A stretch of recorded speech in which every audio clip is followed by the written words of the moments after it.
Welcome to the Jaron Jarvis channel. I am Jaron Jarvis. Today, I would like to introduce to you, APPEL du VIDE.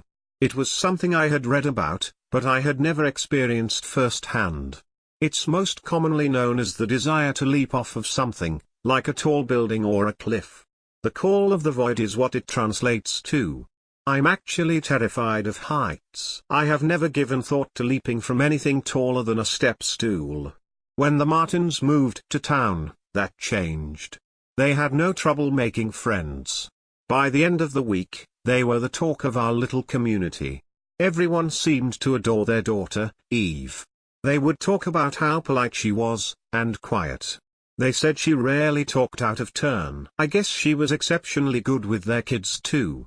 I decided to swing by and greet them on my way home from work at the beginning of their second week here. I know it seems old-fashioned, but it's how we do things where I'm from. I noticed that Eve was sitting on the grass, staring up at the sky when I pulled into their driveway. I asked her if her parents were home when I got out of the car, but she didn't so much as turn to look at me. She seemed transfixed on the clouds. Although I considered her behavior to be a little on the rude side, I shrugged it off. It wasn't as if she knew me. Her parents answered the door, and I introduced myself. I welcomed them to our little town and told them if they ever needed anything, all they needed to do was call. They sat with me on the porch for a bit and talked about their experience with the people so far and how much they enjoyed it here. I will admit, I was a bit distracted during the conversation. It was their daughter. The entire time I was there, which had to have been at least an hour, she didn't move a muscle. She sat there, head tilted towards the sky, the entire time. I didn't even see her move to adjust herself. As I watched her, I found myself wondering what it would feel like to fall from the sky. I got lost in the thought for a moment. I could almost feel the wind rushing past me as I descended. My fear of heights is so bad I experience vertigo while watching movies at times. So when I snapped back to attention, I was shocked that the thought had presented itself. As I left their house, they invited me to a cookout they were having.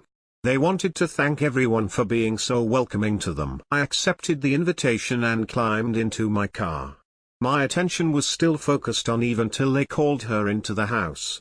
She jumped up as soon as they called to her. Before she ran into the house, she turned to look at me. When she smiled at me, all I could think about was that long leap.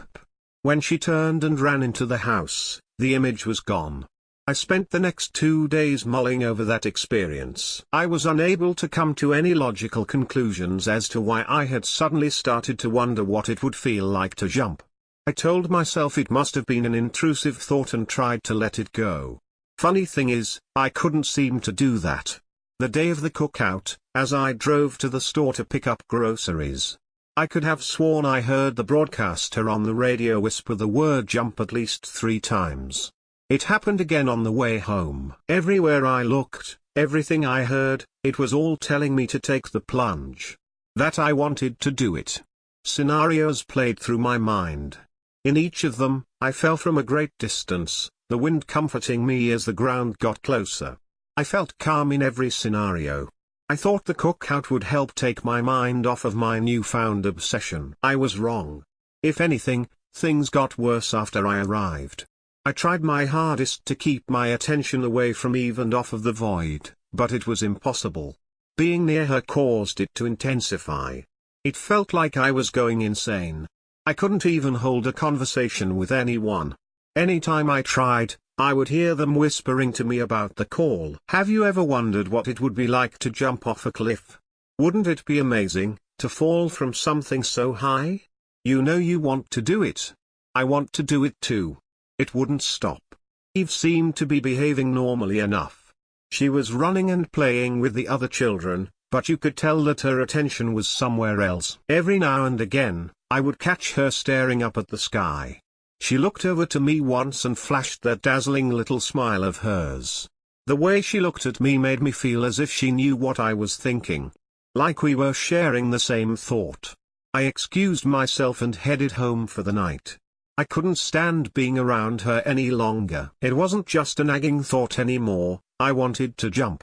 I had gone from being terrified of heights to craving a life-ending leap in a matter of days. The desire was all-consuming.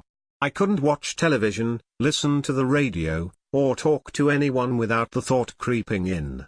Laying in bed that night, I tossed and turned. I couldn't sleep. I envisioned myself driving to the bridge and letting myself fall over its edge. It was all I wanted. I would close my eyes and fall, listen to the wind rushing past my body. I had to drug myself to get some sleep. I couldn't even escape the desire in my dreams. I was standing on the bridge, there were dozens of people around me. They all stood still as statues, eyes glued to the sky. I looked around, somehow I knew she was there with us. She stood at the edge of the bridge, staring out at us. She held out her hands and called us forward. We can all go. It'll be fun. Her voice sounded angelic. A few of them started towards her, but there were some who hesitated. Please don't make us go alone. The more she spoke, the quicker everyone moved towards her. They were all trying to grab at her hand. I tried to shove past everyone, so I could get to her first. Somehow, I managed to do it. I was standing there, holding on to her hand. We were all perched around the edge of the bridge, looking down below. Will it hurt? I asked her. Of course not, silly, it'll feel wonderful. We leaned forward in unison, and then we were falling. I woke up sweating and gasping for breath. The clock read 3 in the afternoon. It was no surprise that I had slept in, I usually did on my days off. I normally didn't sleep that late, though. I made my way to the kitchen and made a cup of coffee, turning on the television while I waited. I had leaned over, resting my head on the top on my coffee maker. Then I registered what the news anchor was saying.